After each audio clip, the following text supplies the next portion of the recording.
Bonjour, donc Sophie Gauthier, je m'occupe de la pharmacovigilance au Centre régional de pharmacovigilance de Lille. Et on nous a demandé d'essayer de vous convaincre. Vous êtes tous convaincus si vous êtes là. Mais en tout cas, d'essayer de vous expliquer ou en tout cas de renforcer votre conviction sur le fait que votre rôle est absolument essentiel dans le système de pharmacovigilance. Alors, pour ça, on est parti sur des cas cliniques. On s'est dit que finalement, c'était ça qui était le plus interactif. Alors, on vous demande de donner un avis. Et ça nous permet après d'essayer de vous expliquer finalement ce à quoi servent ces observations que vous rapportez à un centre de pharmacovigilance et ce à quoi ce qu'elles permettent plus tard quand on va les utiliser en tant que centre régional de pharmacovigilance et puis après en tant qu'institution de type ANSM. Donc, je vous raconte une histoire qui est une histoire qui aurait pu vous arriver ou qui vous est peut-être arrivée. Un patient que vous connaissez qui a 53 ans, pas d'antécédent particulier, qui a un traitement habituel par Accélère, qui prend depuis 2011, donc ça fait quand même déjà quelques années. Et il vous raconte une histoire qui vous surprend. Il vous dit que depuis mars 2017, il a des diarrhées, qu'en juin, ces diarrhées continuant, il a fait des bilans, que ces bilans sont revenus normaux, qu'en août, devant les diarrhées toujours persistantes et la perte de poids très importante, il a été hospitalisé, que tout un bilan a été réalisé, que ce bilan s'est révélé négatif. La seule chose qui ressortait, c'est qu'au niveau de l'endoscopie, il y avait une atrophie villositaire totale au niveau duodénal. Et donc, du coup, les médecins ont posé le diagnostic d'une maladie cœliaque et ont donc prescrit un régime particulier à ce patient qui n'est pas très efficace. Et le patient, comme beaucoup de patients maintenant, ils vont sur Internet, ils tapent leurs mots-clés, ils fouillent, ils cherchent et puis ils trouvent. Et il a lu que ça pourrait être son traitement par olmesartan. Accélère. Alors, qu'est-ce que vous faites face à une situation comme celle-ci ? Là, c'est pour que vous fassiez quand vous allez voter. Donc, vous écoutez d'une oreille distraite parce que ça fait 1 an qu'il vous en parle de ces diarrhées et que franchement, vous ne savez pas quoi lui dire. Vous vous réfugiez derrière le diagnostic médical qui est celui d'une maladie cœliaque. Dans le Vidal, vous avez regardé rapidement, ça parle bien d'une entéropathie, mais en fait, comme ça fait vraiment longtemps qu'il prend son traitement, vous n'y croyez absolument pas. Ou alors vous interrogez votre centre régional de pharmacovigilance. Vous prenez celui que vous voulez, c'est libre. Je vous laisse 3 secondes pour réfléchir et vous y allez. 1, 2, 3. Voilà. Donc, vous interrogez votre centre régional de pharmacovigilance. Pourquoi interrogez-vous votre centre de pharmacovigilance, sachant qu'il n'y a aucune mauvaise question ? D'accord ? Donc, vous arrivez, on va vous dire oui, c'est connu ou non, c'est pas connu, mais de toute façon, on va s'intéresser à votre question. Alors, le centre de pharmacovigilance, vous savez que son rôle, un de ses rôles le plus décrit, finalement, c'est celui de récupérer des observations d'effets indésirables pour pouvoir les enregistrer et les faire diffuser pour qu'on puisse connaître le risque. Mais connaître le risque, ça veut dire déjà se poser la question de savoir si c'est un risque. D'accord ? Donc la demande de renseignement, ça fait aussi partie de nos missions complètement. Et finalement, l'aide au diagnostic de iatrogénie médicamenteuse, c'est-à-dire, oui, ça peut être un effet indésirable médicamenteux, on le fait tous les jours. C'est même l'activité qui nous prend le plus de temps. D'accord ? Donc, bien sûr que vous pouvez nous déranger en disant, ben voilà, ce patient-là me raconte cette histoire. Moi, j'ai besoin de savoir si jamais, finalement, ce ne serait pas un effet indésirable médicamenteux. On peut aussi vous aider pour tout ce qui est prise en charge de cet effet indésirable, c'est-à-dire il a ça, qu'est-ce qu'il faut conseiller ? L'arrêt, la substitution, la diminution, la fenêtre thérapeutique, et si jamais on doit changer, par quelle molécule ? Est-ce qu'on utilise le cousin ? Est-ce qu'on utilise une autre classe thérapeutique ? Finalement, on peut vous aider aussi à ça. Et enfin, on peut aussi vous aider dans toutes les prescriptions un peu compliquées, alors interaction médicamenteuse, mais aussi tout patient un peu particulier, femme en âge de procréer, sujet âgé, enfant, où vous avez une prescription qui va vous surprendre, soit en posologie, soit en durée, soit même en indication. D'accord ? Donc on est vraiment à votre service pour ça. Comment ça se passe pour nous solliciter ?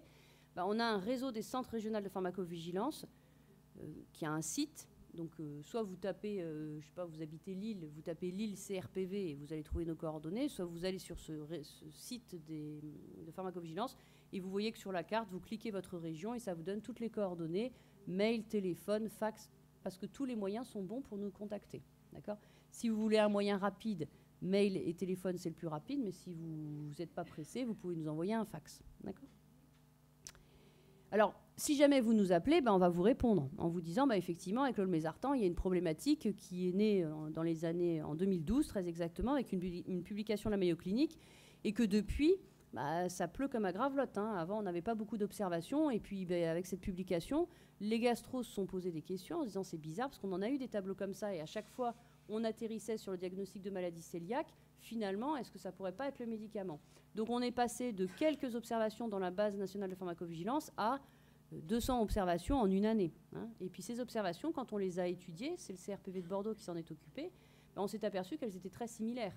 C'était toujours le même scénario, un traitement depuis longtemps, un tableau qui survenait sous la forme de diarrhée, une perte de poids, une hospitalisation, tous des bilans négatifs, un diagnostic de maladie cœliaque parce qu'il y avait une atrophie villositaire, et puis ça ne servait pas à grand-chose. La seule chose qui était utile, c'était d'arrêter le traitement. D'accord ?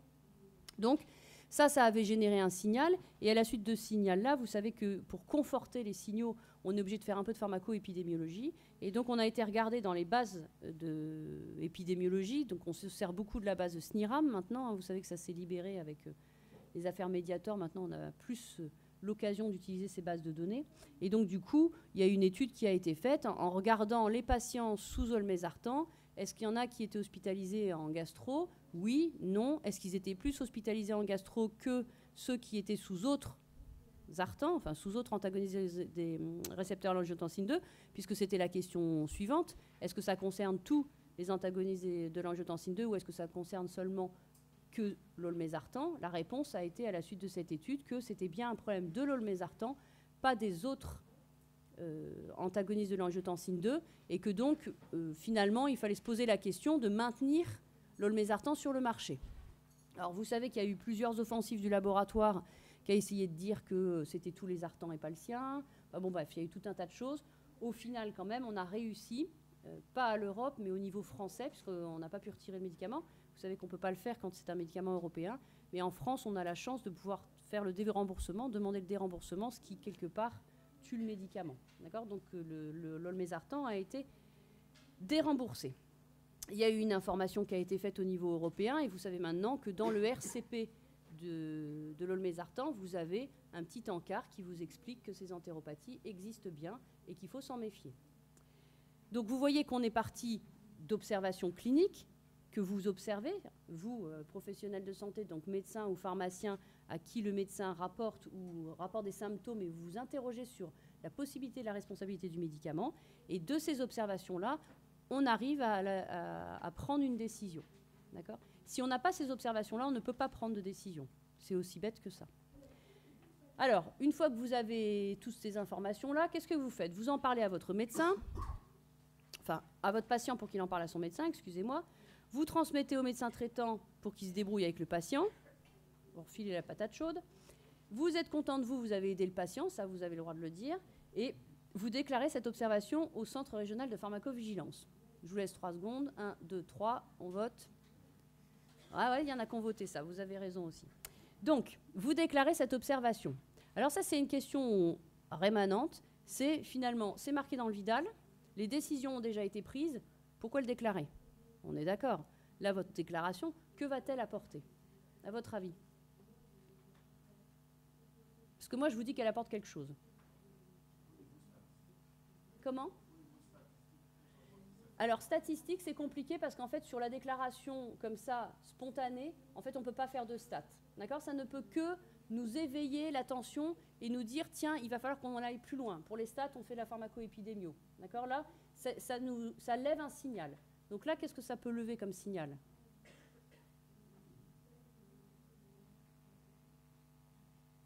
On est d'accord? C'est écrit dans le Vidal, les décisions ont été prises, l'olmesartan est déremboursé. Pour autant, ce monsieur-là, il vous raconte cette histoire, 1 an de galère quand même, hein, puisqu'on est en mars 2017, maintenant on est en février 2018, 1 an de galère, et il est encore pas tout à fait certain du diagnostic, puisqu'il n'a pas trouvé un professionnel de santé qui a pu lui dire, oui, effectivement, c'est ton olmesartan.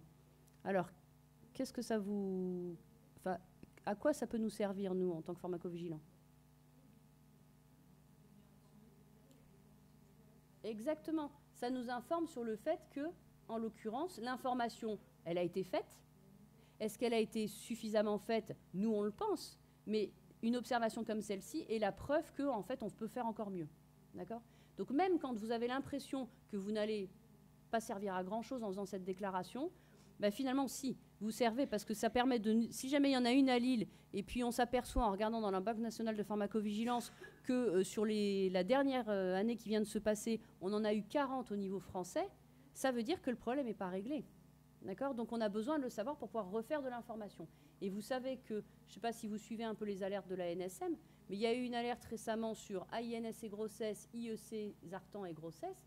Vous savez très bien que ces médicaments-là sont contre-indiqués pendant la grossesse. Tout le monde le sait. Et néanmoins, quand on regarde dans la Banque nationale de pharmacovigilance, en tout cas pour les IEC et les Zartan, il y a 40 observations d'exposition in utero avec un enfant sur 2 in utero qui décède sur les 2 dernières années. Tout est inscrit, tout est dit, on est censé tous le savoir. D'accord ?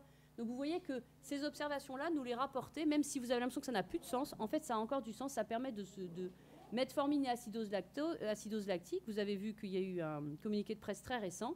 C'est parce que régulièrement encore, on nous déclare les acidoses lactiques très sévères sous metformine, toujours dans des conditions dont on pense qu'on pourrait les éviter. Et donc du coup, on fait une communication, on pousse la NSM à recommuniquer là-dessus pour dire il faut resensibiliser et réinformer.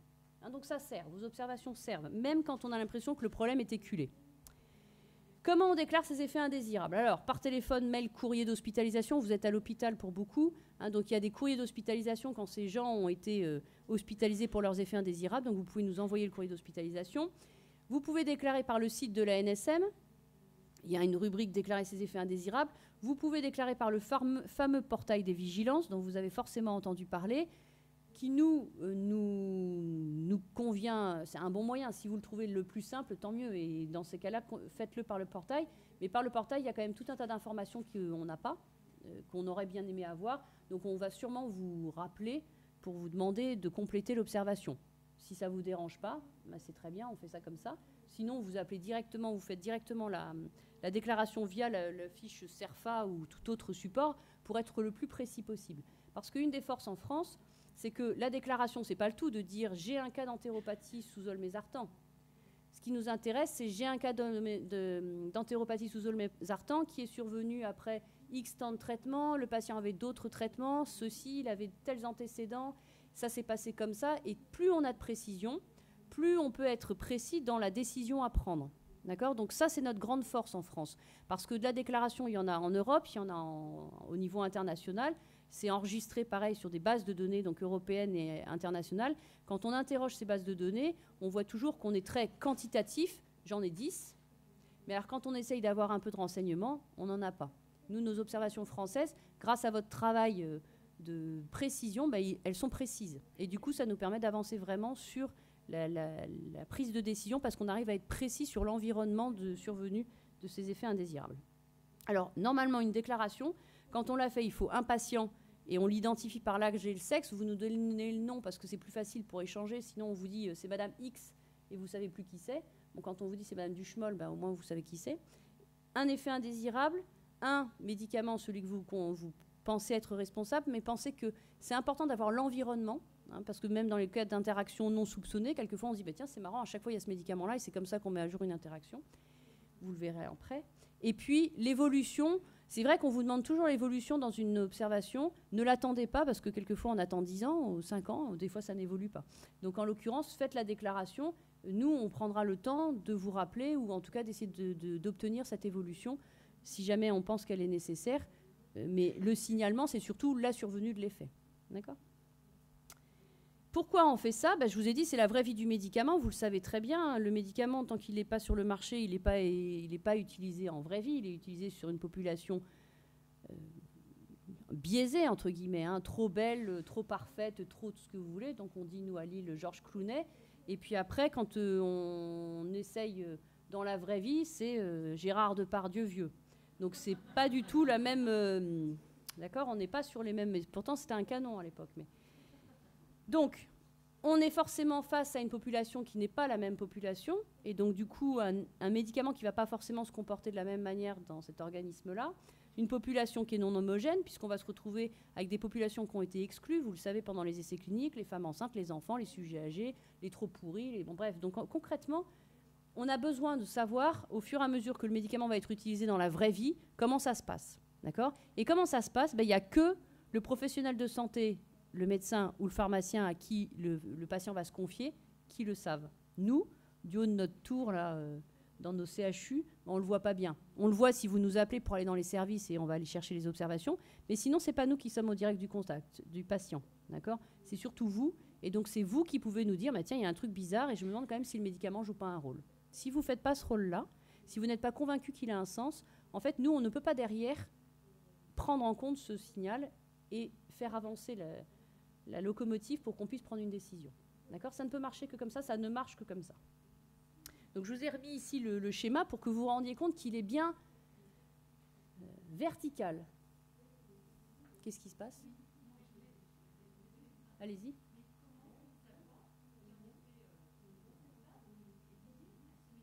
Et vous ne savez pas ? Eh bien, en fait, vous demandez. C'est pour ça. En fait, il vaut mieux que dans le doute, vous nous appeliez en disant « J'aimerais savoir si jamais ces symptômes-là peuvent être liés avec les traitements du patient. » Et on va vous dire « Oui, non ». Et on a fait, nous, une étude à Lille avec la médecine interne qui nous interroge, parce que la médecine interne, vous imaginez bien, ils ont quand même des trucs un peu pourris. Donc, ils sont toujours à se demander s'il y a le médicament. Et donc, on s'est aperçu, on a pris toutes les questions qu'on avait faites avec eux sur les 2 dernières années, et on a regardé finalement si on était de bons conseils ou pas. C'était ça qui nous importait. En fait, on s'est rendu compte qu'on ne se plantait pratiquement jamais, à 99%, on ne se plantait pas pour écarter l'hypothèse du médicament. C'est-à-dire que quand on disait c'est pas le médicament, on était sûr de notre coup, et donc vous pouviez sans aucune hésitation dire ok, on passe sur les autres étiologies. Par contre, nous, notre qualité, c'est aussi d'être sensible, c'est-à-dire qu'il faut qu'on soit plutôt très ouvert plutôt que fermé. C'est-à-dire que nous, même quand il n'y a pas trop de certitude, mais il suffit qu'il y ait un tout petit argument pour penser ou pour ne pas pouvoir exclure le médicament, on accepte cet argument-là parce qu'on préfère être un peu trop large que pas assez. Donc en fait, là pour le coup, quand on leur disait on ne peut pas exclure le médicament, bah, ils disaient ça nous embête parce que tu nous aides pas. Oui, mais moi je te dis que j'ai des arguments qui font que je ne peux pas exclure le médicament. Mais on était sûr à 100% et pour le coup, ça s'est révélé pour tous les dossiers où on a exclu, on ne s'est jamais planté. Donc on aide pour l'exclusion à 100%. Pour le fait de vous dire ça peut être le médicament, bah, vous allez dire ça m'aide pas beaucoup. Oui, mais en même temps, vous m'avez posé une question, je ne peux pas exclure la responsabilité médicamenteuse. Et donc, du coup, dans ces cas-là, nous, on enregistre cette observation sous une imputabilité douteuse. Et puis, peut-être que, voilà, à Grenoble, il y en aura une dans 6 mois et à Toulouse dans 1 an. Et quand on regardera, on se dira, tiens, c'est marrant, il y en avait déjà eu une à Lille et puis à Grenoble. C'est bizarre, ce truc-là. Peut-être que c'est plus un hasard. D'accord ?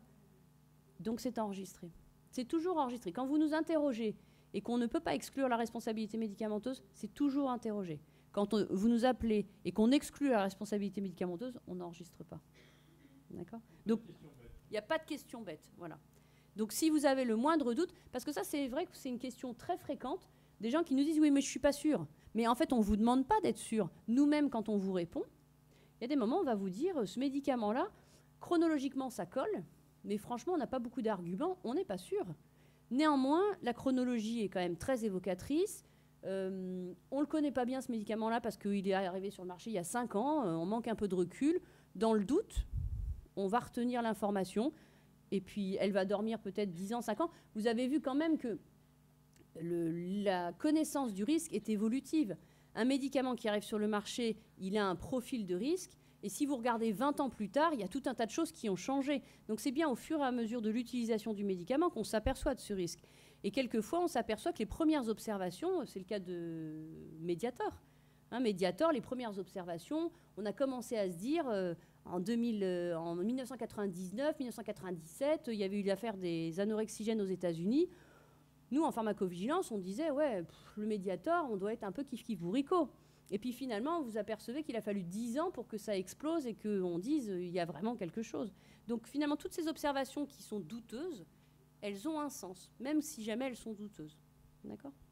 Donc cette déclaration, c'est pour vous dire que ici, c'est le maillon essentiel, c'est-à-dire l'échange entre le Centre régional de pharmacovigilance et le professionnel de santé, que vous soyez médecin ou que vous soyez pharmacien, c'est vraiment le maillon essentiel. Si ce maillon n'a pas lieu, si cet échange n'a pas lieu, tout le reste n'existe pas. D'accord ? Alors, c'est pareil, il y a des gens qui nous parlent des labos, en nous disant, oui, mais les labos, quand on leur déclare, c'est des tonnes et des tonnes de papier, de machin. Alors moi, je dis toujours à votre avis. quand vous déclarez, qu'on vous envoie un pavé à remplir, ça vous donne envie de remplir ou pas? Non. Ok. Donc à votre avis, il grippe quoi dans cette histoire? Il grippe le bas, l'échange direct de vous, professionnels, avec le laboratoire. Ils n'ont pas de déclaration, du coup, puisqu'ils vous écœurent de la déclaration. Et quand on leur dit, c'est quoi la sécurité de votre produit? Nickel, il n'y a rien. Bah, c'est normal, il n'y a personne qui a déclaré, c'était écœurant, leur déclaration. Donc c'est pour ça aussi qu'on vous encourage à déclarer au niveau des centres régionaux de pharmacovigilance. Nous, on essaye de vous simplifier la vie et on préfère finalement avoir une observation un peu moins bien bâtie, et puis finalement on s'aperçoit qu'elles sont quand même encore mieux que celles du labo, mais un peu moins bien bâtie, que plutôt très très précise comme vous le demande le labo, mais finalement vous laissez échapper parce qu'on vous dégoûte. D'accord? Parce que nous, on pense que ce qu'il faut, c'est que l'information circule, pas qu'elle reste dans un coin, et puis quand arrive un problème, tout le monde dise « Ah ben oui, mais je le savais, je le voyais tous les jours dans mon cabinet. Ouais, » ça aurait été pas mal de le remonter. Et si vous ne le remontez pas, il n'y a pas d'information possible. Ah oui, je vous ai juste rajouté aussi ici, obligatoire, parce que, normalement, dans la loi française, vous êtes tenu de déclarer tous les effets indésirables médicamenteux que vous observez ou que vous soupçonnez. D'accord? C'est une obligation. Personne ne la remplit. Mais en l'occurrence, sentez-vous concerné, c'est surtout ça finalement. Sentez-vous concerné, et en particulier quand ce sont des effets indésirables potentiels qui vraiment gênent la vie du patient ou la prise en charge par le médecin. En France, on est donc 31 CRPV, 1 par CHU, d'accord? Donc vous en avez dans toutes les régions françaises. On est en lien avec la NSM, puisque vous avez vu que c'est notre travail qui permet à la NSM d'aller à l'Europe ou pas, ça dépend du statut du médicament, mais en tout cas de pousser l'information pour obtenir qu'il y ait des modifications dans le RCP ou une information. L'information est faite par la NSM, hein, ce n'est pas les réseaux des CRPV qui les font. Nos missions, je vous les ai rappelées, et ce dont je veux que vous soyez convaincus, c'est que l'évaluation bénéfice-risque qu'on fait, nous, au quotidien, nous, c'est par la vision du risque, hein, mais cette évaluation du bénéfice-risque est évolutive. C'est-à-dire qu'un avis qu'on va vous donner il y a 3 ans peut être complètement modifié 3 ans plus tard. L'Olmesartan, avant 2012, on vous aurait dit pas de différence avec les autres Artans. 2 ans plus tard, on vous disait non, c'est surtout pas c'est celui qu'il ne faut pas prescrire. D'accord? Donc cette évaluation, il faut être convaincu qu'elle est évolutive, et elle est évolutive grâce à vos observations. D'accord? Je laisse la parole à Ali Bagheri qui va vous faire du coup quelques cas cliniques d'illustration. Merci Sophie, bonjour. Donc on va voir ensemble 2 cas. Alors le premier cas, ça peut être aussi bien un cas hospitalier qu'un cas officinal. Donc c'est un patient de 59 ans qui a des antécédents de diabète, et il a fait un infarct et on lui a mis un stent en 2016. Et donc il a le couplet classique de ces types de pathologies. Il a une statine, un bêta-bloquant, le cardégique, l'oméprazole et Agni-EC. Et malheureusement, il fait un accident de voie publique qui se complique un petit peu, et il fait une infection osseuse, méthicilline résistant. Et donc, qu'est-ce qu'on fait? On va lui prescrire l'acide fusidique, 500 mg 3 fois par jour pendant 2 semaines, plus vancomycine IV. Alors, si vous arrive cette prescription à l'hôpital ou à l'officine, comment vous allez réagir? Est-ce qu'il y a quelque chose qui vous embête sans regarder le logiciel qui clignote parfois un peu trop aussi?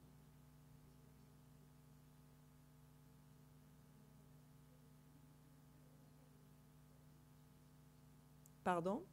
Parlez fort, hein, de toute façon. Oui? Atorvastatine, acide fusidique, d'accord. Qu'est-ce qui vous embête là-dedans? Parlez plus fort. Qui c'est qui est inhibiteur? L'acide fusidique? Par les cytochrome?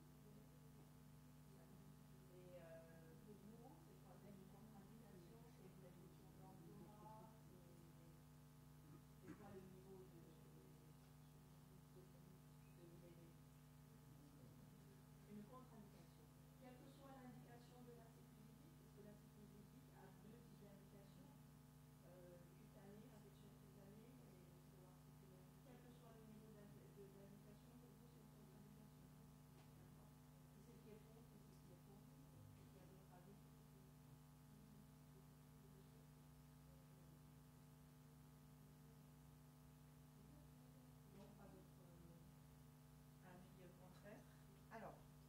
Donc pour avoir quand même, parce que bon, là donc vous avez arrêté la prescription, c'est ça, parce que pour vous c'est une contre-indication et de toute façon votre logiciel ne fonctionnait pas, donc mais vous avez très bien fait. Alors pour avoir quand même la fin de l'histoire, justement, Agidis, mais bon là à l'hôpital ou à l'officine, c'est un carré là, c'est pas un carré. On n'a pas un. C'était à l'hôpital. Là dans le cas précis, c'était à l'hôpital. Donc on l'a délivré. Et donc à Gidis, ce monsieur, il a fait une myalgie avec faiblesse musculaire durant 2 semaines. Et puis, bon, après, il est parti chez lui durant 2 semaines. Et donc, bon, le médecin généraliste, à un moment donné, il a fait une biologie. Et effectivement, il avait les CPK explosés parce qu'il était à 137 000 et quelques, plus myoglobine. Bon, bah là, qu'est-ce qu'on fait? Le réflexe, on arrête la statine. On fait une biologie 14 jours plus tard, ça va mieux, c'est pas tout à fait rentré dans l'ordre, mais ça va mieux. On a fait une enquête étiologique, l'origine virale, les intrants, les soucis, cela, bon, il n'y avait rien de spécial, pas d'autres causes identifiées. Et on a revu ce monsieur 6 mois plus tard, qui avait parfaitement récupéré sur le plan moteur, parce que quand même les faiblesses musculaires avec les statines, parfois ça peut durer hein, quand il y a des atteintes comme ça, et les CPK qui étaient encore intégrés. Bon, voilà.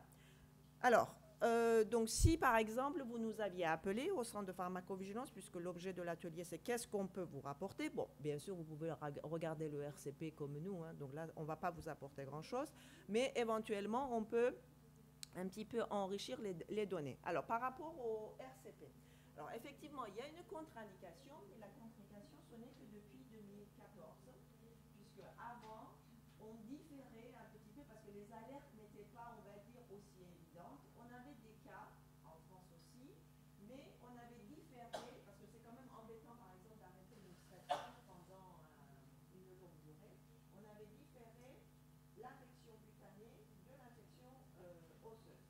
L'infection cutanée, bon, c'est une courte durée, on peut arrêter une statine pendant 10 jours, même si c'est en prévention secondaire, ça ne remet pas en jeu quand même le pronostic vital. Donc c'était une contre-indication pour l'infection cutanée. Par contre, c'était une contre-indication pour l'infection cutanée. Par contre, c'était une précaution d'emploi pour l'infection osseuse, parce que parfois, ces infections osseuses peuvent durer jusqu'à 6 mois, et c'est quand même embêtant, en plus en prévention secondaire, d'arrêter la statine pendant 6 mois chez quelqu'un. Donc c'était une précaution d'emploi. Ensuite, il y a eu d'autres cas qui ont été publiés dans la littérature, je vais vous montrer une publie, et puis des cas aussi surtout notifiés à la pharmacovigilance avec malheureusement sur un temps court 2 issues fatales, et des gens sont morts à cause de cette interaction. Et là, le groupe Interaction a revu, si vous voulez, le libellé, et depuis 2014, on a une contre-indication, quelle que soit l'indication et quelle que soit la statine. Parce qu'on va voir dans la littérature, cette interaction est surtout rapportée pour la simvastatine, pour l'atorvastatine et pas pour la pravastatine. Mais bon, là, on va dire que c'était un peu compliqué d'en mettre pour quelques-uns, pas pour d'autres. Il y a une contre-indication pour tout le monde. Alors, une des publis, parce qu'il y en a d'autres, donc la première publication par rapport à cette interaction date de 1992, où Dromer avait publié un cas d'interaction avec la simvastatine.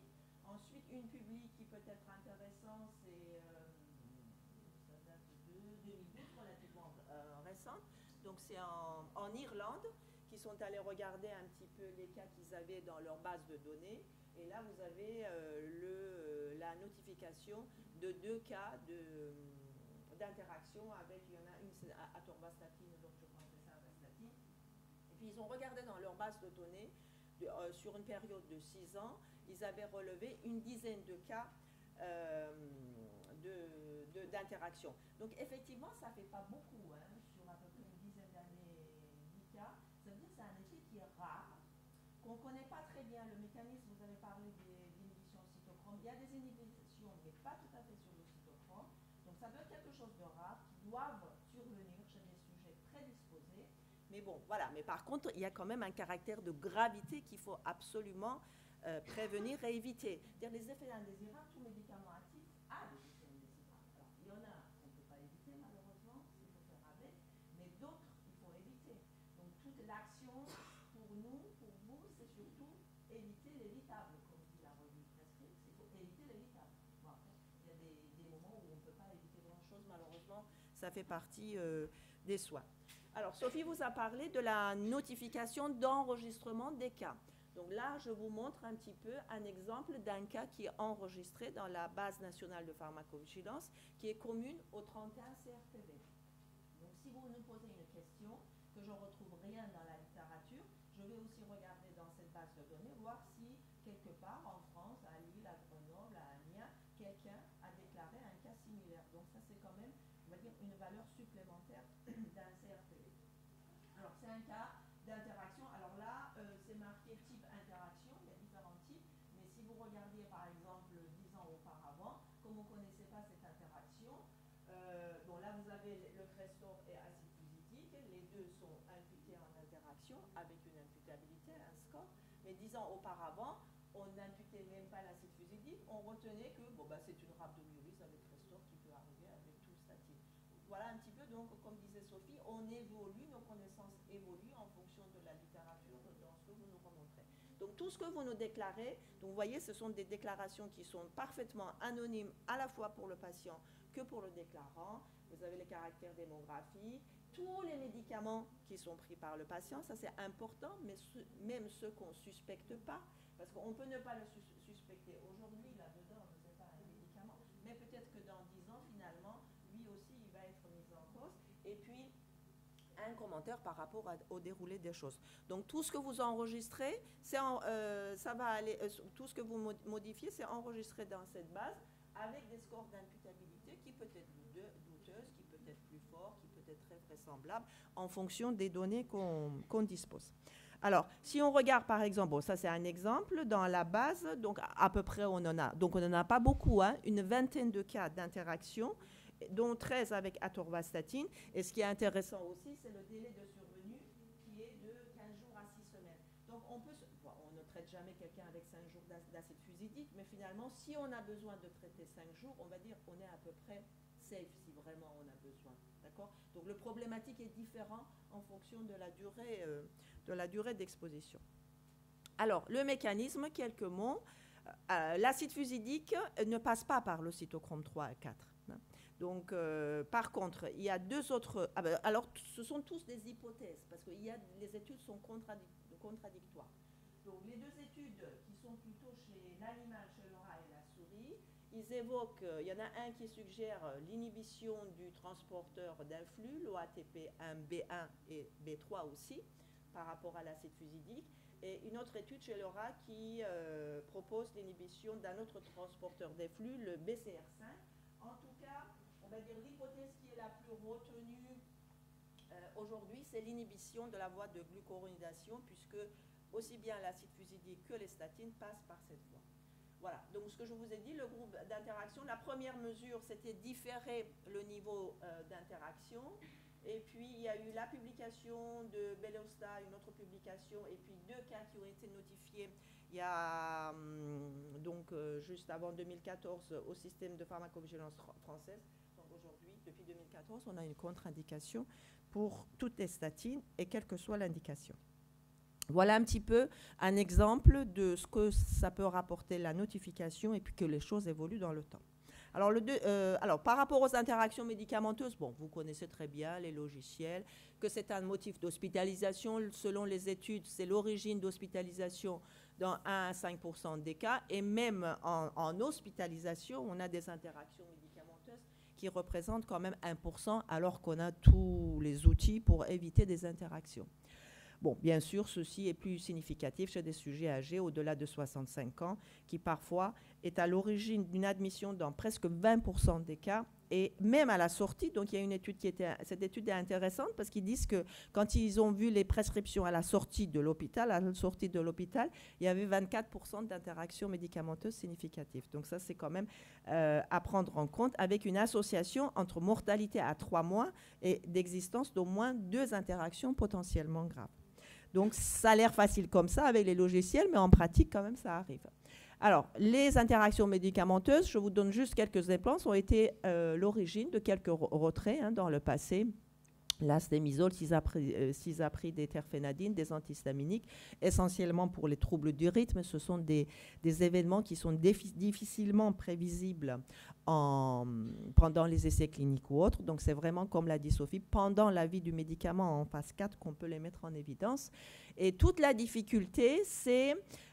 vous avez une publication en 2009, c'est la pertinence des générateurs d'alerte. Donc vous avez tous l'habitude des logiciels à l'hôpital, à l'officine, qui parfois nous appellent pour dire que tel ou tel médicament, ça clignote. Mais enfin, quand on regarde les données, enfin, il n'y a aucune interaction nulle part. Voilà, donc la difficulté, c'est de trouver le juste milieu, l'équilibre pour ne pas sous-estimer et éviter une interaction qui peut être potentiellement dangereuse, mais aussi surestimer, c'est-à-dire à ne pas dispenser un médicament à un patient. Ben, vous pouvez aussi lui faire perdre le bénéfice d'un médicament pour une interaction qui est franchement théorique, que sortie du tube à essai, on l'a vu nulle part. Alors, l'exemple typique de l'interaction que j'ai pris, c'est l'histoire du clopidogrel et d'oméprazole il y a quelques années, puisqu'il y a eu toute une polémique là-dessus. D'un coup, enfin, ça faisait 20 ans qu'on prescrivait ces médicaments ensemble, et puis d'un coup, on nous a dit, le clopidogrel, c'est un prodrogue pour être actif. Après, le rationnel est argumenté, hein, c'est tout à fait pertinent. Il faut qu'il passe par le 2C19 pour que le métabolite soit actif. Et puis, oméprazole, c'est un inhibiteur de 2C19. Donc, du coup, si vous associez les deux, eh ben, le clopidogrel n'est pas actif. Donc, on va augmenter le risque d'infarctus ou des accidents vasculaires. Bon, c'est très bien, mais toujours est-il que soit les études sont in vitro, soit on en a fait beaucoup d'études pharmaco-épidémiologiques, mais enfin, bon, c'est pas si évident que ça. Le risque, l'odds ratio n'est pas si clair que ça. Et puis, il y a toujours des biais par-ci, par-là. Et puis, on voit dans toutes les études, c'est pas que ça. Il y a aussi, le risque existe, mais c'est des gens qui ont plein de facteurs de risque. Enfin, bon, il y a X raisons à ça. Donc, parfois, on peut se poser la question de, si vous regardez un petit peu la chronologie des choses, on se demande si parfois un effet indésirable ne peut pas être utile au laboratoire, puisque dans la chronologie, cette histoire est sortie à peu près en même temps que la commercialisation du prasugrel. Donc, je pense que le laboratoire voulait un petit peu remplacer le clopidogrel qui était tombé dans le générique par le prasugrel. Et comme ça, on sort une histoire d'interaction et puis hop, on transfère les prescriptions sur prasugrel. Bon, ça, c'est une hypothèse. On n'a aucune certitude par rapport à ça. Mais quand on voit la chronologie des choses, ça reste quand même très troublant. Et puis, les études ne montre pas clairement qu'il y a vraiment une interaction. Il y a une interaction théorique, mais enfin, en pratique, ce n'est pas significatif. Quand on parle, je pense que la difficulté, c'est vraiment repérer les interactions cliniquement significatives. D'accord ? Voilà. Alors, le cas numéro 3, je vais le lire avec vous parce que c'est illisible. Donc, c'est un patient de 20 ans qui est diabétique insulinodépendant depuis tout petit, 3 ans, qui prend de l'insuline Lantus, qui prend de l'Humalog. Et son diabète est bien équilibré, c'est quelqu'un qui a une hygiène de vie, etc. Il n'y a aucun problème par rapport à ça. Donc, il a fait une entorse parce qu'il faisait beaucoup de sport et il est immobilisé. Donc, du coup, on lui a donné en préventif le Fondaparinux Aristra. Et puis, comme il avait mal, il a de l'Ixprime, Tramadol, plus paracétamol. Alors, dès le premier jour de traitement, il va présenter plusieurs hypothèses d'hypoglycémie qui coïncident avec la prise de Dixprime. Et on traite par resucrage avec glucagon, mais il y a quand même récidive malgré ces 2 traitements. Et donc, du coup, on va l'hospitaliser pour voir ce qui se passe chez ce jeune homme. Bon, je vous passe un peu sur les données. La glycémie à 0,49, environ 3 heures après la dernière prise du tramadol. L'examen clinique est normal, il n'a pas de fièvre, il se plaint de rien, il n'y a pas de signes fonctionnels urinaires. Donc, en gros, on a regardé un peu s'il y avait d'autres raisons pour faire ces hypoglycémies. Mais bon, comme tout va bien, on n'a même pas vu le besoin de faire un bilan hépatique. Bon, on fait l'apport veineux de glucose, etc. Je vais passer. Donc, l'hypoglycémie à l'hôpital ne récidive pas au cours de la surveillance. Et donc, on va l'envoyer chez lui avec poursuite de l'insuline, de l'Aristra. Mais par contre, on arrête le Lixprime et on lui donne que le paracétamol pour ses douleurs éventuelles. Alors, qu'est-ce qui s'est passé pour vous? Qui est le coupable? Qui est le responsable? Et qui a fait quoi? C'est un cas facile. Sur le plan chronologique, on n'a pas de doute. Est-ce que vous aviez...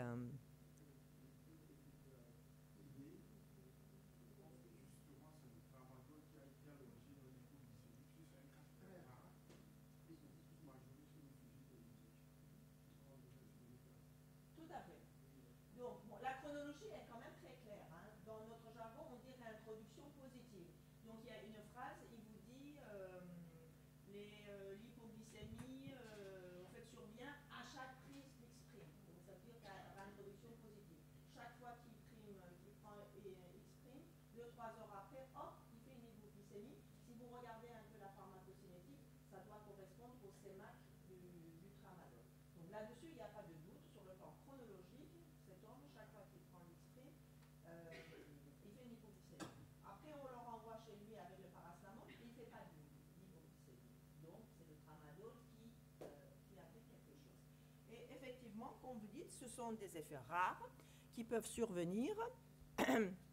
Donc là, on va faire pareil, on va regarder la littérature. RCP. Alors, est-ce que dans le RCP, c'est marqué que ça peut donner des hypoglycémies pour vous? Vous ne connaissez pas par cœur le RCP? Non plus. Non plus, d'ailleurs. Surtout que le RCP, maintenant, pour chaque médicament, il y a 4-5 pages de RCP. Alors, c'est marqué, mais depuis très peu. Je pense que c'est depuis l'an dernier. Et encore. Oui, c'est depuis l'an dernier quand même, 2017 il me semble. Alors, l'histoire, c'est que c'est un dossier, ça fait partie des vieux dossiers qui traînent en pharmacovigilance depuis, je vais dire, 10 ans. Alors, chaque année, on rapportait des cas rares, hein, 1 ou 2 cas par an, et on disait, il faut quand même mettre à jour le RCP, parce qu'il y a quand même des cas d'hypoglycémie qu'on pourrait éviter, ou alors, en tout cas, on doit avoir le réflexe que ça peut être lié au tramadol, au lieu de faire une panoplie de tests de batterie pour dire si c'est pas ça, si c'est pas ci.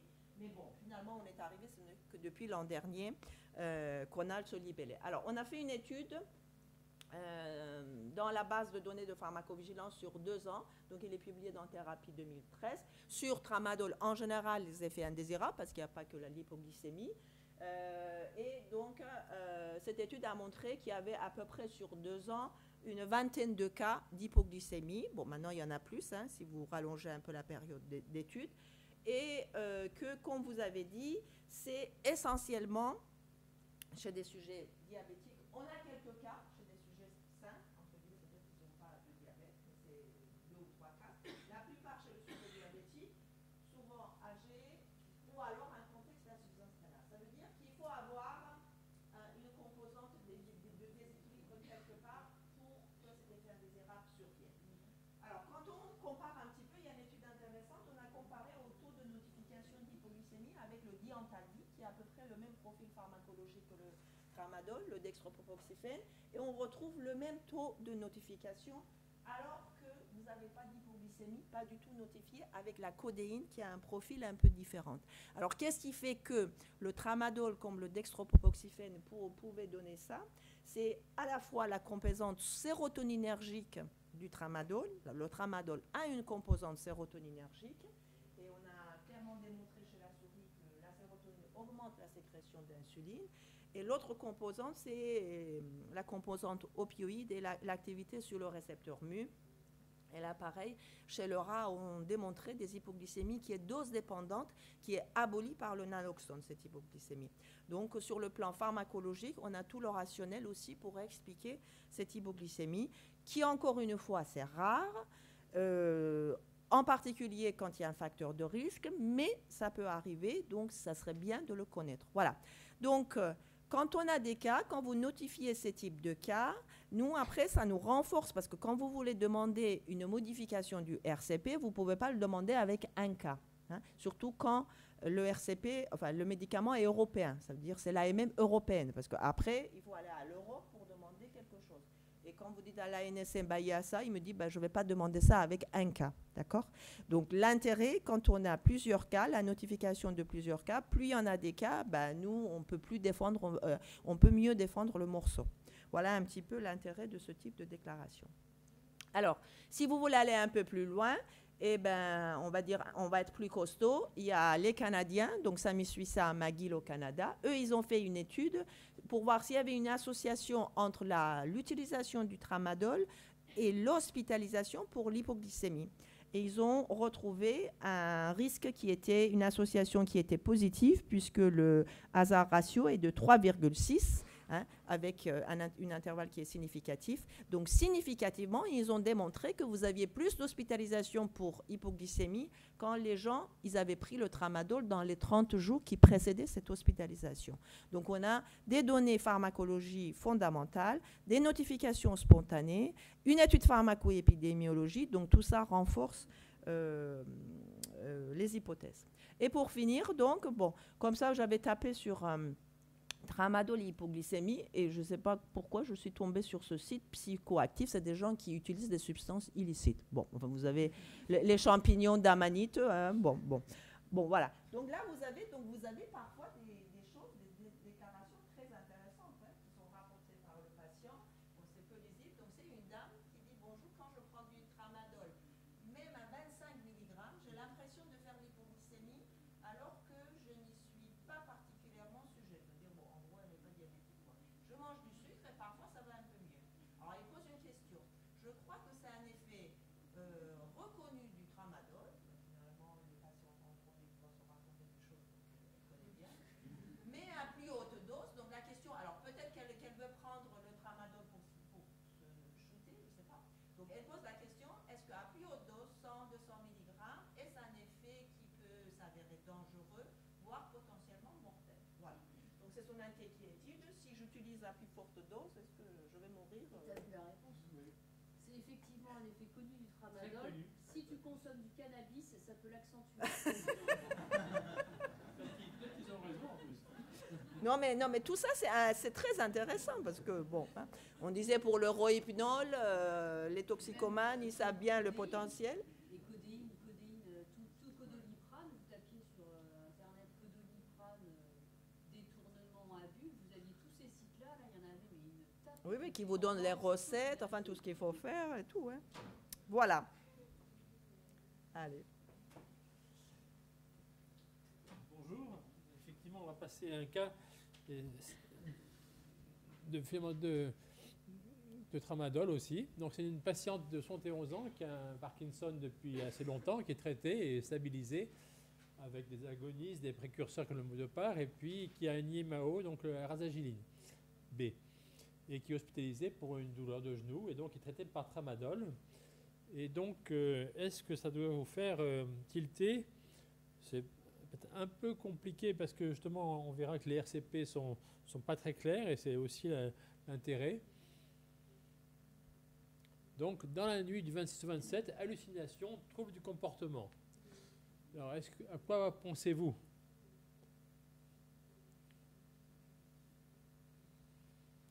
Alors, c'est vrai que parfois les agonistes dopaminergiques peuvent donner des hallucinations, mais pas tellement le pramipexole, mais ça peut arriver quand même, c'est assez rare, mais c'est possible. Mais surtout, ce qui pose problème, c'est la question devant ces hallucinations. Donc, qu'est-ce que vous allez faire? Donc, est-ce que vous allez prescrire un anti-hallucinatoire, donc la risperidone? C'est un peu risqué chez un parkinsonien, je suis d'accord avec vous. Arrêtez le tramadol ou arrêtez les anti-parkinsoniens. Très bien. Donc, effectivement, parce que les patients, avant de changer un traitement anti-parkinsonien, il faut y aller mollo parce que ça peut franchement les aggraver. Et se souvenir que le rasagiline, c'est IMAO-B, alors il est sélectif, mais c'est quand même pas dénué d'effet, il est quand même moins dangereux que les IMAO non sélectifs qu'on connaissait auparavant, mais qui existent toujours sur le marché d'ailleurs. Hein, à Lyon, les psychiatres l'utilisent beaucoup encore, et parfois à juste titre, hein, c'est sûr. Et donc, IMAO-B plus tramadol, eh bien, qui est un IRS, et puis comme l'a dit Allais, c'est aussi le métabolite est un opioïdergique, il y a un risque de symptômes sérotoninergiques. Et donc, ça peut poser un problème. Mais est-ce que c'est intéressant de le signaler, de notifier, après l'avoir opéré? Eh bien oui, parce que finalement, l'information est insuffisante. Donc, c'est ce qu'on a constaté, nous, quand on a eu ce cas tout récemment. Et effectivement, rien n'est marqué dans la rasagiline. Donc, alors que c'est quand même un IMAO-B et le tramadol, c'est quand même un médicament largement utilisé. Et par ailleurs, dans le tramadol, selon les spécialités, il y a des choses très différentes. Donc, contre-indication à prendre en compte. Donc, c'est vrai que c'est quand même pas pareil. Et je pense que, franchement, il faut contre-indiquer. C'est pas du tout souhaitable d'essayer de jouer avec un IMAO et le tramadol. Autre cas. Donc, c'est une patiente de 48 ans, cancer du sein, syndrome dépressif, et hypertension, hyperlipidémie, qui a un traitement, atorvastatine, tamoxifène, propranolol, fluoxétine. Aucun effet indésirable. Et est-ce que, finalement, c'est toujours la bonne question qu'on doit avoir en médecine comme en pharmacie, finalement, ces traitements, est-ce qu'il faut les maintenir? Est-ce qu'on ne peut pas rediscuter? Est-ce qu'il ne faut pas retravailler sur est-ce que tous ces médicaments sont ou pas indispensables? Et ça, c'est quelque chose qu'en médecine, on n'a pas du tout suffisamment. Donc, je pense qu'il faut un peu titiller le médecin pour lui dire est-ce que vous croyez vraiment qu'il faut tous ces médicaments? Qu'est-ce que vous en pensez?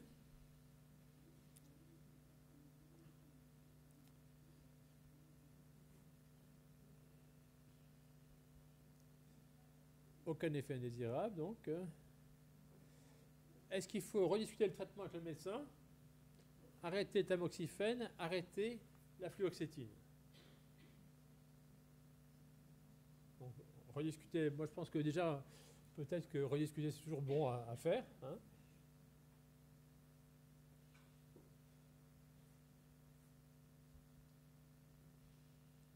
Mais il ne faut pas oublier que, effectivement, le tamoxifène est une prodrogue, et donc c'est l'endoxifène qui est le médicament efficace et qui a l'effet de prévention de la rechute du cancer. Et la fluoxétine est un inhibiteur du DD6, et donc le risque, c'est qu'il y ait moins d'endoxifène dans l'organisme pour avoir cet effet de prévention de la rechute. Et c'est vrai que dans les RCP, là aussi, c'est aussi une action qu'on peut avoir, non seulement de rediscuter, mais aussi de voir que finalement, ce n'est pas très bien expliqué. Il n'y a rien dans le RCP de la fluoxétine, donc si on ne regarde pas à nouveau le tamoxifène, on est un peu mal. Et puis, à éviter, ce n'est pas d'une clarté extraordinaire. Alors, c'est vrai que les études cliniques sont contradictoires, mais en tout cas, sur le plan biologique, c'est quelque chose qui est important et qui justifie quand même ces publications disant que ce n'est pas justifié finalement de prescrire en même temps un fort inhibiteur du D6 avec le tamoxifène. Alors, d'autant plus que, comme le disait hier Sophie, il y a des IRS qui n'ont pas cet effet inhibiteur du D6, donc qui peuvent être associés avec le tamoxifène sans problème. Donc on voit que ça peut être tout à fait important de rediscuter avec le médecin de la bonne justification d'un traitement, même si ce antidépresseur a été prescrit il y a fort longtemps. Cas numéro 6, donc un symptôme classiquement non médicamenteux, et c'est là que c'est important parce que on pense au quinolone devant une rupture du tendon, mais il y a 10 ans, on ne pensait pas aux antiparkinsoniens et le jeu pathologique. On disait, bon, il joue au casino, ben, c'est son problème, c'est pas... Maintenant, on y pense, mais il y a 10 ans, on n'y pensait pas du tout. Donc, c'est une personne qui, 42 ans, cancer du rein, traitée par nivolumab depuis 5 mois, pas de corticothérapie, asthénie, manifestation dépressive, mais ce n'était pas un tableau grandissime, et puis un malaise avec possible hypoglycémie. Scanner cérébral avec injection normale. Qu'est-ce que... Bon, ben, elle a un cancer, elle déprime, elle est fatiguée, c'est quand même bien... Il y a des explications à ça. Mais là, c'est vrai que devant ce tableau, c'est quand même pas évident, hein, et donc ça a un peu traîné parce que c'était pas évident. Et donc, effectivement, ce que les médecins qui ont vu ce patient ont recherché quand même une biologie, voir si ce n'était pas un problème endocrinien. D'autant que maintenant, on évoque souvent les atteintes thyroïdiennes avec ces médicaments, mais moins fréquemment, on pense aux insuffisances corticotropes. Et donc, la biologie, devant ce tableau très atypique, et peu clair finalement, eh bien, on a trouvé qu'il y avait une insuffisance antihypophysaire corticotrope et qu'il y avait une atteinte hypophysaire à l'IRM. Donc, quelque chose qui n'était pas du tout décrit. On connaissait bien les insuffisances corticotropes chez les patients sous corticoïdes. Lui, il n'a pas eu de corticoïdes qui avait été secondairement arrêté, donc il n'y a pas eu de corticoïdes. Et donc là, et la publication de Zheng montre bien effectivement que quand on prend du nivolumab, donc un anticancéreux qui est tout à fait efficace, eh bien, il a aussi des effets sur l'immunité cellulaire T qui induit des auto-anticorps et éventuellement des auto-anticorps contre la thyroïde, mais aussi contre l'hypophyse. Et donc, on voit des lésions hypophysaires, un hypersignal ici, que j'ai agrandi là, donc, qui n'est pas du tout normal, alors que l'hypophyse est là. Donc, au niveau du tissu pituitaire, il y a cet hypersignal qui montre, qui rend compte finalement de cette insuffisance hypophysaire. Et de surcroît, chez ce patient, il y avait en plus une insuffisance hypothyroïdienne. Donc, vous voyez qu'il y a de nouveaux syndromes et auxquels on n'aurait pas pensé il y a 5 ans.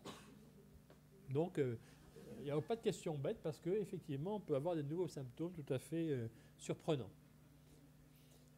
Le cas numéro 7, donc c'est une patiente de 29 ans, anxieuse, insomniaque après un conflit familial, et on prescrit en 2018 zopiclone et diazépam. Quels conseils de prévention donner? Bon, peut-être on aurait pu ne pas prescrire 2 médicaments, il faut toujours donner, enfin il vaut mieux proposer qu'un seul médicament, mais enfin bon, c'était ainsi. Alors forcément, il peut y avoir une somnolence, mais souvent, aussi bien chez le sujet jeune que chez le sujet âgé, on ne pense pas qu'ils peuvent conduire une voiture. Et ça, c'est quelque chose qui... c'est très vrai chez le sujet âgé. On voit une grand-mère de 80 ans, on dit forcément elle ne conduit pas. Mais si, mais on en voit qui ont 95 ans qui conduisent. Hein. Donc, il faut y penser. Alors, vous connaissez ce pictogramme niveau 1 qui dit « Soyez prudents », mais voilà, il faut que le patient sache qu'il peut y avoir des petits effets, des vertiges, hypotension avec des antihypertenseurs. Mais là, on est à un niveau supérieur. Et donc, les 2 messages que font dire ces pictogrammes, le zopiclone, c'est le niveau 3, attention danger, on ne doit pas conduire. Ça paraît évident qu'on ne va pas prendre un somnifère puis conduire. Mais sachez quand même que, d'une part, il y a des personnes qui seront d'astreinte, médecins, voire des pompiers, électriciens, qui peuvent penser dormir et puis ils sont appelés. Et donc, ils sont sous l'emprise d'un hypnotique quand ils vont conduire. Donc, ça peut être tout à fait néfaste. Et on sait qu'il y a plus d'accidents après la prise d'un somnifère. Mais le lendemain, les problèmes sont réglés. La cinétique fait que le médicament a disparu et on n'a pas de problème. Sachez quand même qu'il y a des personnes qui, dans le cadre d'abus, prennent des hypnotiques, même dans la journée. Alors, on connaissait le cas du neurohypnol, mais on connaît des gens qui prennent 10, 20, 30 Stilnox par jour pour son effet désinhibiteur. Donc ils n'ont plus l'effet sédatif, mais ils cherchent l'effet désinhibiteur, un peu comme quand on prend un apéritif et de l'alcool. On est plus en forme, donc il y en a qui prennent ça pour entamer la journée. Donc ils peuvent être tout à fait sous les effets de l'hypnotique et donc avoir un accident. Et jusqu'à début 2017, les anxiolytiques, c'était niveau 2, en disant il faut être prudent. Mais c'est vrai que devant l'accidentologie et le fait que les benzo-anxiolytiques multiplient par 2 les risques d'accident de la voie publique, avec des accidents mortels qui peuvent être attribuables pour moitié aux anxiolytiques, eh bien, ce que vous ne savez en général pas, c'est qu'il y a une évolution et que donc maintenant en 2018, eh bien, les anxiolytiques sont au niveau 3. Alors c'est passé comme une lettre à la poste. Nous, on trouvait ça un peu violent comme mesure. C'est vrai que ça part d'un bon sentiment, mais le problème, c'est que maintenant, les Français qui prennent un anxiolytique, personne ne leur dit vraiment ça. Mais si ils ont un accident et qu'ils sont sous l'emprise de l'anxiolytique, ce qui est normal, puisqu'ils ont pris ça à 8 h du matin, et puis ils partent en voiture, Et à ce moment-là, eh bien, on pourrait considérer, et l'assureur pourrait considérer qu'il n'est pas pris en charge, puisque l'accident n'est pas, les remboursements ne sont pas pris en charge, puisqu'il était sous l'emprise d'un médicament pour lequel on ne doit pas conduire, et on n'a pas vu un médecin qui a fait un certificat en disant j'autorise monsieur machin de prendre le volant sous l'emprise de ce médicament. Donc c'est vrai que il va falloir un peu informer et dire aux patients, bah, écoutez, déjà commencer à baisser la posologie, et puis il faut en rediscuter avec le médecin pour voir ce qu'on fait. Donc c'est vrai que c'est un problème qui a un peu dépassé les bornes de ce que l'on connaît et qui peut tout à fait être problématique. Et le cas numéro 8, c'est plutôt une question grossesse. Donc vous connaissez le risque tératogène, le risque toxique et aussi les effets comportementaux à long terme. Donc c'est vrai que vous connaissez ce pictogramme de grossesse et danger. Et finalement, depuis mai 2017, il y a 3 pictogrammes possibles. Finalement, celui où effectivement on dit qu'il y a danger en cas de grossesse, donc par exemple INS et femmes enceintes du 3e trimestre.